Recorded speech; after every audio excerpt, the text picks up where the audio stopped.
ଆମେରିକାରେ ଅଭିମନ୍ୟୁ ଜନ୍ମ ହେଇଛି। ଅଚ୍ୟୁତାନନ୍ଦଙ୍କ ବର୍ଣ୍ଣନା ଅନୁସାରେ ଆମେରିକାରେ ଅଭିମନ୍ୟୁ ଜନ୍ମ ହେଇଛି, ଇଂଲଣ୍ଡରେ ବେଲାଳ ସନମ ଜନ୍ମ ହେଇଛି।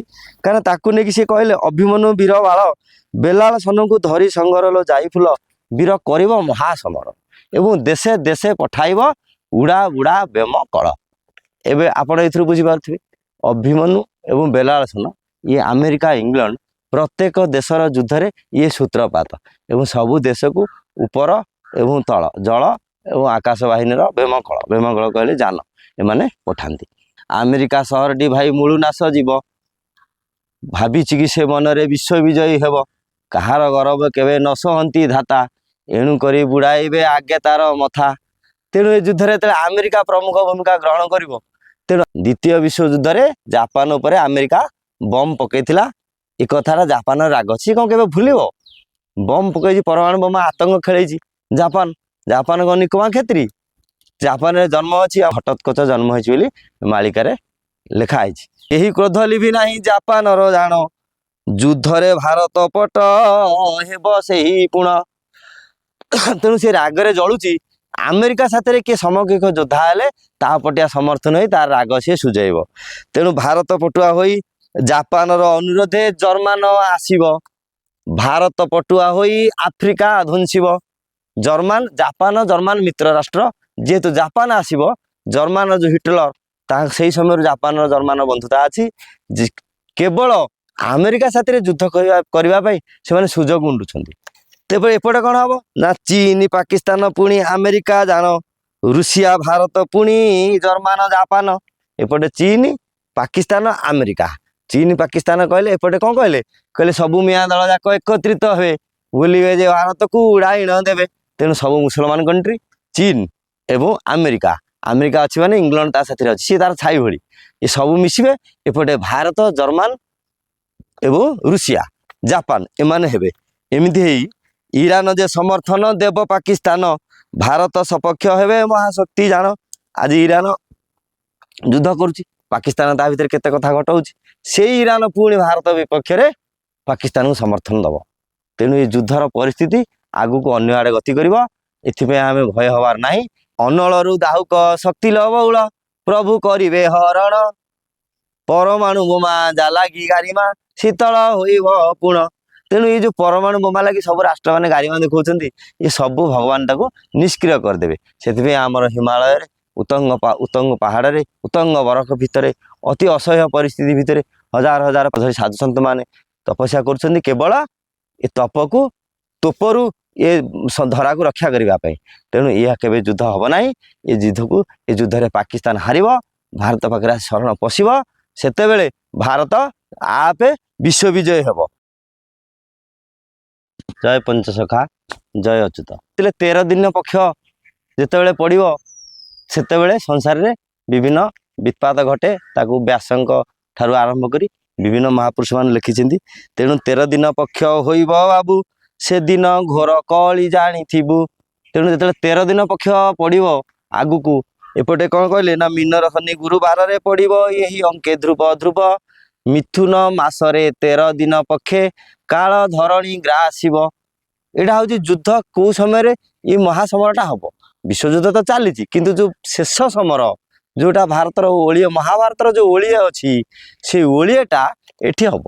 ଓଳିଏ କହିଲେ ତ ଗୋଟେ ଦିନର ଅଧା, କିନ୍ତୁ ସେ ଅଧାଟା ଏଠି 7 ଦିନ ଲାଗିବ। ଏବଂ 13 ଦିନ କେତେବେଳେ ଲେଖିଛନ୍ତି, 13 ଦିନ କେତେବେଳେ ଲେଖିଛନ୍ତି 7 ଦିନ, ଏମିତି ବିଭିନ୍ନ ପ୍ରକାର ଲେଖିଛନ୍ତି। କିନ୍ତୁ ସେଇ ଓଳିଏଟା ପ୍ରକାଣ୍ଡ ରୂପ ଧାରଣ କରିବ।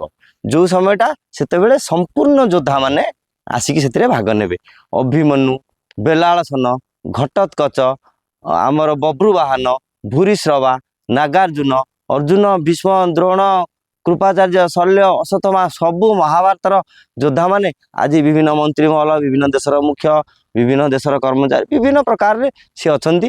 ସେ ସବୁ ଗୁପ୍ତ ଭାବରେ ଅଛନ୍ତି। କାହିଁକିନା ଆମେ ବିଭିନ୍ନ ପୁରାଣରେ ଜାଣିଛେ ସବୁ ଯୁଗରେ ସବୁ ପୂର୍ବ ଯୁଗର ଥାଆନ୍ତି। ସେତେବେଳର ସିଷ୍ଟମ ପୁରାଣ ଶାସ୍ତ୍ର ଅନୁସାରେ ଥିଲା। କଳି ହେଉଛି ଅଲଗା ନୀତି। କାରଣ ଏ ଘୋର କଳି କାଳରେ ସତ୍ୟ ଯୁଗକୁ ତିଷ୍ଠିବା ବହୁତ କଷ୍ଟ। କାରଣ ଏ କଳି ବହୁତ ରୂପ ଧରି 32ଟି ପାରିଷଦ ଧରିକି ସେ ଆସିଛି। ସେ କଳି ବିଷୟରେ ଜନ୍ମ କେଉଁଠୁ, ତାର ପାରିଷଦ କିଏ, କ'ଣ, ସେ ତ ବର୍ଣ୍ଣନା କଲେ ପ୍ରସଙ୍ଗ ଅନ୍ୟ ଆଡ଼େ ଯିବ, ଆମେ ସିଆଡ଼େ ଯିବା ନାହିଁ। ଏଥିରେ ପ୍ରମୁଖ ଯୋଦ୍ଧା ଯେଉଁ ଆମେରିକାରେ କିଏ ଜନ୍ମ ହେଇଛି ଆମେ ସେଇଟା କହିବା। ଆମେରିକାରେ ଅଭିମନ୍ୟୁ ଜନ୍ମ ହେଇଛି। ଅଚ୍ୟୁତାନନ୍ଦଙ୍କ ବର୍ଣ୍ଣନା ଅନୁସାରେ ଆମେରିକାରେ ଅଭିମନ୍ୟୁ ଜନ୍ମ ହେଇଛି, ଇଂଲଣ୍ଡରେ ବେଲାଳ ସନମାନ ଜନ୍ମ ହେଇଛି। କାରଣ ତାକୁ ନେଇକି ସେ କହିଲେ ଅଭିମନ୍ୟୁ ବୀର ବାଳ ବେଲାଳ ସନକୁ ଧରି ସଂଘରଲ ଯାଇ ଫୁଲ ବୀର କରିବ ମହାସମର ଏବଂ ଦେଶେ ଦେଶେ ପଠାଇବ ଉଡ଼ା ବୁଡ଼ା ବେମ କଳ। ଏବେ ଆପଣ ଏଥିରୁ ବୁଝିପାରୁଥିବେ ଅଭିମନ୍ୟୁ ଏବଂ ବେଲାଳ ସନ ଇଏ ଆମେରିକା ଇଂଲଣ୍ଡ ପ୍ରତ୍ୟେକ ଦେଶର ଯୁଦ୍ଧରେ ଇଏ ସୂତ୍ରପାତ ଏବଂ ସବୁ ଦେଶକୁ ଉପର ଏବଂ ତଳ ଜଳ ଏବଂ ଆକାଶ ବାହିନୀର ବେମକଳ କହିଲେ ଯାନ ଏମାନେ ପଠାନ୍ତି। ତେଣୁ ସେଥିପାଇଁ ପୂର୍ବ ଏପିସୋଡରେ କୁହାଯାଇଛି ଆମେରିକା ସହରଟି ଭାଇ ମୂଳୁ ନାଶ ଯିବ, ଭାବିଛି କି ସେ ମନରେ ବିଶ୍ୱ ବିଜୟୀ ହେବ, କାହାର ଗରବ କେବେ ନ ସହନ୍ତି ଧାତା, ଏଣୁ କରି ବୁଡ଼ାଇବେ ଆଗେ ତାର ମଥା। ତେଣୁ ଏ ଯୁଦ୍ଧରେ ଯେତେବେଳେ ଆମେରିକା ପ୍ରମୁଖ ଭୂମିକା ଗ୍ରହଣ କରିବ, ତେଣୁ ଆମେରିକା ଆମେ ଇତିହାସରେ ଜାଣିଛେ ଦ୍ୱିତୀୟ ବିଶ୍ୱଯୁଦ୍ଧରେ ଆମେରିକା ପରମାଣୁ ବୋମା ପକାଇ ଆତଙ୍କ ସୃଷ୍ଟି କରିଥିଲା। ଜାପାନର ହିରୋସୀମା ନାଗାସାକି ସହର ସେ ଯୋଡ଼ିଏ ସହର ପୁରା ଏବେ ଯାଇ ଧ୍ୱଂସ ସ୍ତୂପରେ ପରିଣତ ଅଛି। ଏହା ପାଠ ପଢ଼ୁଆ ପିଲାମାନେ ଇତିହାସରୁ ଜାଣିଛନ୍ତି। ତେଣୁ ସେଇ ଯେଉଁ ଆମେରିକା କଥା, ସେଇ ଆମେରିକା କଥା ଉପରେ ଆମେ କହିବା ଆମେରିକା ଏବଂ ଜାପାନ ବିଷୟରେ। ଆମେରିକା ଓ ଜାପାନ ବିଷୟରେ କ'ଣ ଲେଖା ଅଛି ତାକୁ କହିବା, କିନ୍ତୁ ତା ପୂର୍ବରୁ ଆଉ ଟିକିଏ କହିବା ଯୁଦ୍ଧଟା କେଉଁଠୁ ହେବ। ବାରମ୍ବାର ଆମେ କହୁଛେ ଉତ୍କଳରୁ ହେବ, ସେଥିପାଇଁ ଲେଖିଲେ ଉତ୍କଳରୁ ସବୁ ଶେଷ ଲୀଳାଟା କେଉଁଠୁ ଆରମ୍ଭ ହେବ ଏବଂ ଏଇଟା ଗୋଟେ କ୍ରିକେଟ ଖେଳରୁ ଆରମ୍ଭ ହେବ। ଏବଂ ଅଚ୍ୟୁତାନନ୍ଦ ମହାପୁରୁଷ ଆକୁ ନିଶ୍ଚିତ ଭାବରେ ଲେଖିଦେଇଛନ୍ତି ଆର୍ଯ୍ୟ ଅନାର୍ଯ୍ୟ ଭିତରେ ଆପଣଙ୍କର ପିଲି ବାଡ଼ି ଖେଳ ହେଉଥିବ ଲେଖିଛନ୍ତି। ସେ କ୍ରିକେଟ ଲେଖିନାହାନ୍ତି, ମୁଁ ମୋ ଭାଷାରେ କହିଦେଲି, ଆପଣ ଯାହା ତର୍ଜମା କରିବେ କ୍ଷମା କରିବେ। ସେ ପିଲି ବାଡ଼ି ଖେଳ ଲେଖିଛନ୍ତି, କାହିଁକିନା ସବୁ ଯୁଗରେ 3 ଦିନ କାଠି ଗୋଟେ ଗଣନା ବହୁତ ଭାଷ୍ୟକାର ମାନେ କରନ୍ତି। ଏବଂ ଇଏ ଖେଳ ଏଇଥିପାଇଁ କି ମାନେ ଆମର ଇଏ ଗୋଟେ ଜୁଆ ଖେଳ ହେଇଛି।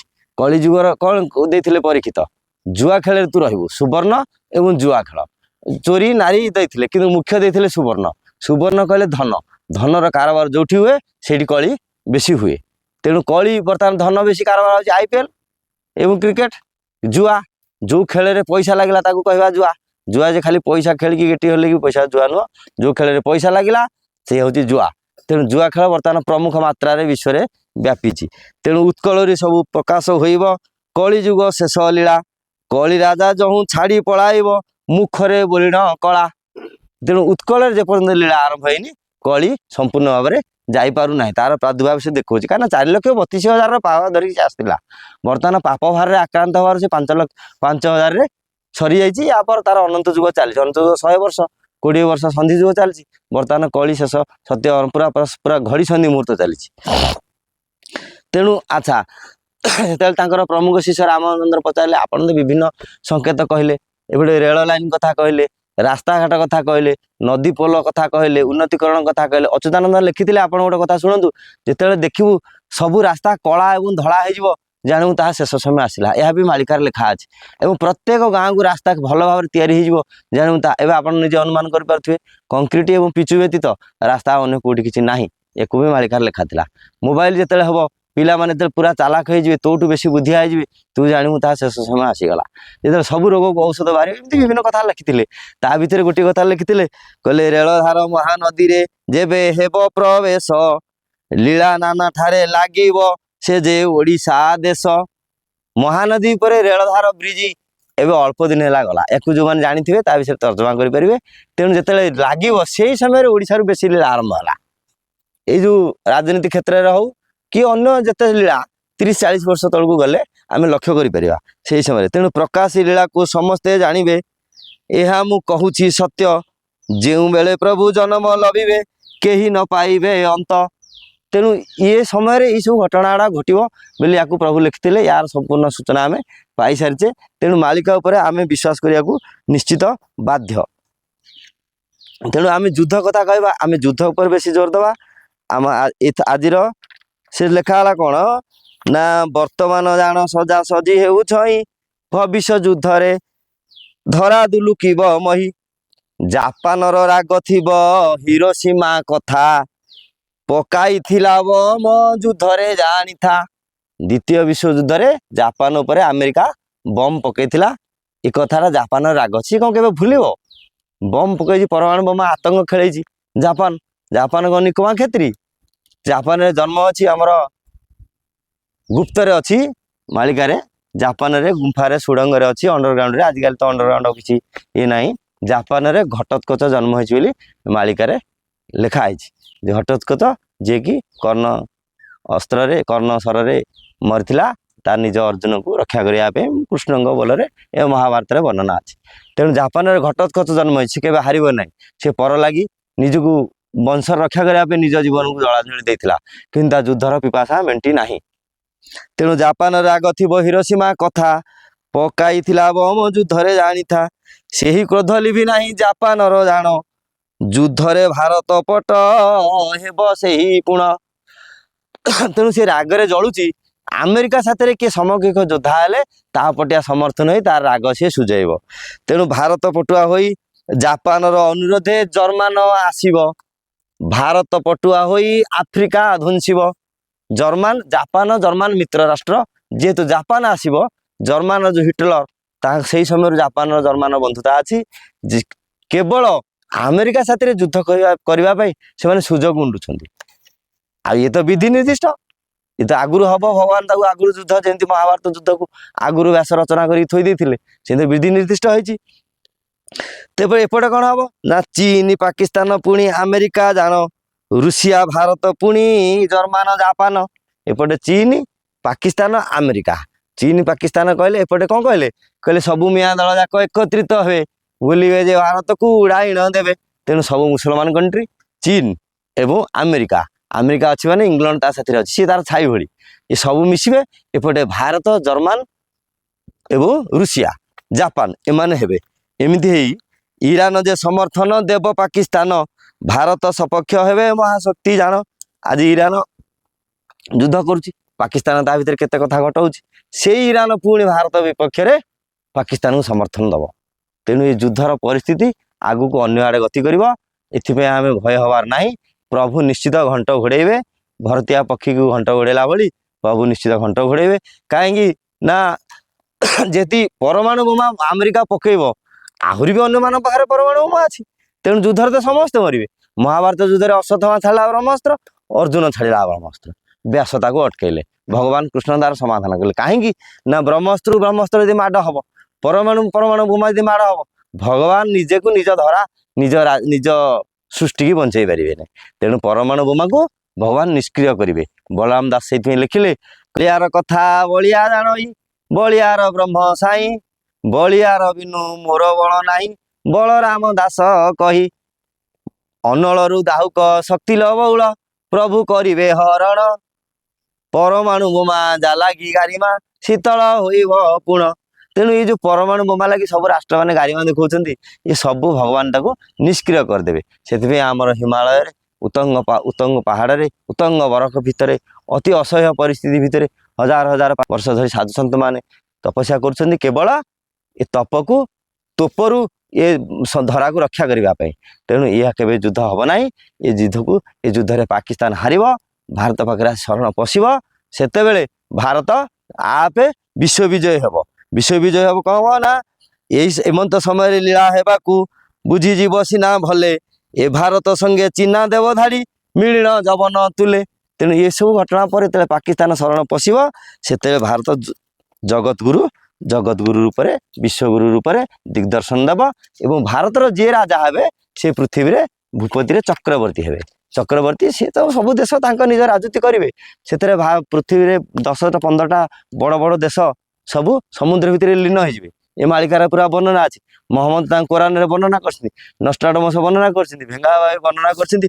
ବହୁତ ଦେଶ ସମୁଦ୍ର ଭିତରେ ଲୋପ ହେଇଯିବେ। ତେଣୁ ବଳଦେବ ରାଜା ହେବେ କାହ୍ନୁ ପରିଚାର, ସୁଧର୍ମା ସଭାଟି ହେବ ଯାଜନଗର ଠାର।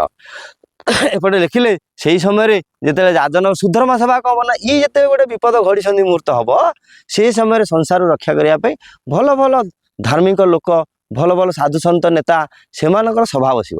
ଆଉ ଦେବତା ମାନେ କୋଉଠି ଶଙ୍ଖଚକ୍ର ଗଦା ପଦ୍ମ ଧରିକି ତ୍ରିଶୂଳ ସୁନାର ମୁକୁଟ ପିନ୍ଧିକି ଆସି ଏଠି ସଭା କରିବେ ନାହିଁ। ତେଣୁ ବଳଦେବ ରାଜା ହେବେ, ଭୂପତି ପରେ ଚକ୍ରବର୍ତ୍ତୀ ହେବେ, କେହି ଜଣକେ ବିବାଦୀ ନଥିବେ। ତେଣୁ ଯେତେବେଳେ ବଳଦେବ ରାଜା ହେବେ, ଇଏ ଭାରତ ସିଂହାସନ ଉପରେ ତାଙ୍କର ଆଧିପତ୍ୟ ବିସ୍ତାର କରିବ। ସେତେବେଳେ ସେ ଆଧିପତ୍ୟ ପୃଥିବୀ ଯାକକୁ ଗ୍ରହଣ କରିବାକୁ ବାଧ୍ୟ ହେବେ। ଭାରତର ଅନୁଶାସନ, ଭାରତ ନୀତିରେ ସମସ୍ତେ ହେବେ। ସେତେବେଳେ କ'ଣ ହବ, କେହି ବିବାଦୀ ଜଣେ ନଥିବେ।